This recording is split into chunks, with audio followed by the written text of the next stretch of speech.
નમસ્કાર મિત્રો, સ્વાગત છે તમારું ખેડૂત સમાચાર ચેનલમાં। આજના આ વિડીયોમાં ભારતમાં ચોમાસાએ પ્રવેશ કરી લીધો છે, ત્યારે ગુજરાતમાં ક્યારે પ્રવેશ કરશે, સાથે અરબી સમુદ્રમાં બનેલી સિસ્ટમથી 7 દિવસ ભારે વરસાદને લઈને મોટી આગાહી કરવામાં આવી છે અને આજથી રોહિણી નક્ષત્રની શરૂઆત થવાની છે। તો આ તમામ માહિતી વિશે આજના આ વિડીયોમાં વાત કરીશું। વિડીયોમાં આગળ વધતા પહેલાં જો તમે અમારી ચેનલમાં નવા છો તો ચેનલને સબસ્ક્રાઈબ જરૂર કરજો, જેથી અમારા આવનારા તમામ વિડીયોની માહિતી તમારા સુધી મળતી રહે। તો ચાલો શરૂ કરીએ આજનો આ વિડીયો। દક્ષિણ ભારતના કેરળમાં સત્તાવાર રીતે ચોમાસાનું આગમન થઈ ચૂક્યું છે। મોટે ભાગે કેરળમાં ચોમાસું 1 જૂનની આસપાસ બેસતું હોય છે, પરંતુ આ વર્ષ 8 દિવસ પહેલાં બેસી ગયું છે।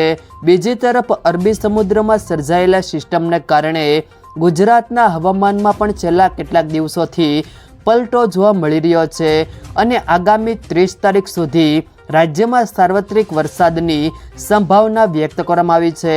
હવામાન વિભાગ દ્વારા આજથી લઈને આગામી 26 તારીખ સુધી સૌરાષ્ટ્રના મોરબી, સુરેન્દ્રનગર, અમરેલી, જામનગર, રાજકોટ, બોટાદ, દેવભૂમિ, દ્વારકા, પોરબંદર, જૂનાગઢ, ભાવનગર, ગીર સોમનાથ ઉપરાંત વડોદરા, છોટાઉદેપુર, ભરૂચ, નર્મદા, સુરત, તાપી, ડાંગ, નવસારી અને વલસાડ જિલ્લામાં ગાજવીજ સાથે હળવાથી મધ્યમ વરસાદની શક્યતાઓ જોતા ઓરેન્જ એલર્ટ આપવામાં આવ્યું છે। આ સિવાય રાજ્યના અન્ય ભાગોમાં પણ છૂટાછવાયા વરસાદી ઝાપટા પડી શકે છે। અરબી સમુદ્રમાં સક્રિય થયેલી વોલમાર્ક લો પ્રેશર ડિપ્રેશનમાં ફેરવાઈને ઉત્તર પશ્ચિમ દિશામાં ફંટાવા જઈ રહ્યું છે, જેના પરિણામે હાલ ગુજરાત પરથી વાવાઝોડાનો ખતરો ટળી ગયો છે। એવામાં અંબાલાલ પટેલે આગામી દિવસોમાં વરસાદને લઈને મોટી આગાહી કરી છે।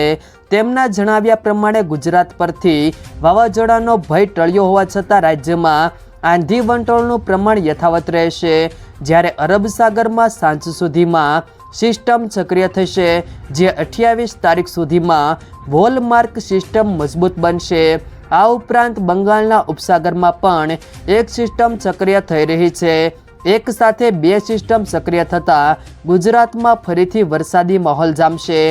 આ પરિબળોના પરિણામે આગામી 28 તારીખથી જૂનની શરૂઆતમાં ગુજરાતમાં વાદળવાયુ વાતાવરણ આવશે, જેના પરિણામે ગાજવીજ સાથે ભારે વરસાદની શક્યતાઓ રહેશે।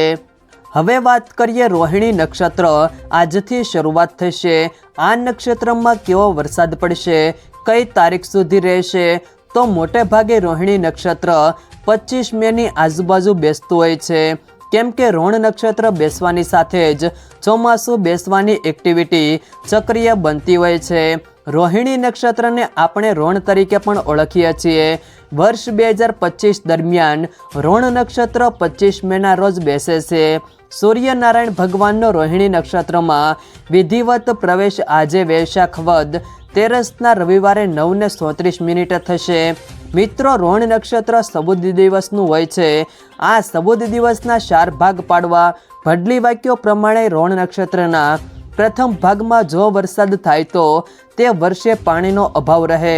રોહિણી નક્ષત્રના બીજા ચરણમાં જો વરસાદ થાય તો 72 દિવસ સુધી વરસાદ ન પડે, જેને આપણે બહોત્તર પણ કહીએ છીએ। જો કે એક માન્યતા મુજબ 72 દિવસ પૈકીના છેલ્લા 12 દિવસોમાં ગાયના ઘાસ માટે વરસાદ થાય છે, જેથી 72 દિવસ પૈકીના 60 દિવસ વરસાદ વિહોણા જવાની સંભાવના વધુ રહે। ત્રીજા ચરણમાં એટલે કે રોહિણી નક્ષત્રના ત્રીજા ભાગમાં જો હવે વરસાદ થાય તો તે વર્ષ ઘાસચારાનો અભાવ થાય, માટે ત્રીજા ચરણમાં થતા વરસાદને પણ સારો ગણવામાં આવતો નથી। પરંતુ મિત્રો, રોહિણી નક્ષત્રના ચોથા ચરણમાં થતા વરસાદને શુભ ગણવામાં આવે છે, એટલે કે હાનિકારક ગણવામાં આવતો નથી। ભડલી વાક્યો મુજબ રોણ નક્ષત્રના ચોથા ભાગમાં થતા વરસાદને સારો વરસાદ ગણવામાં આવે છે। ટૂંકમાં રોહિણી નક્ષત્રના પ્રથમ 3 ચરણ ખૂબ જ તપવા જોઈએ। આકાશ બને તેટલું સ્વચ્છ રહે તો આવનારા ચોમાસા માટે શુભ ગણવામાં આવે। રોણ નક્ષત્રના અંતિમ દિવસોમાં જો કમોસમી વરસાદ થાય તો તે વરસાદને ખૂબ જ સારો માનવામાં આવે છે।